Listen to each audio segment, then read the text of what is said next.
NATO 5.56. Cannot catch on fire. 12 gauge. We're going to throw it from a very high height because that's what soldiers do with equipment. Now we're going to run over it. If a bullet goes through our battery, if it's going to catch on fire, if it's going to heat up, and if the energy is going to drop down.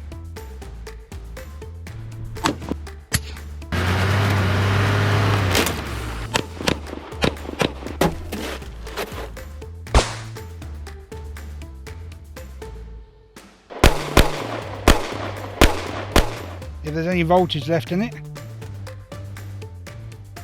And it's still working. 12.99, again almost 13 volt. Okay, 13 something volts. So now we're going to test the voltage on it. And when before we dropped it, it was 12.86 or something, wasn't it? Or 12 point, yeah. It's pretty much the same.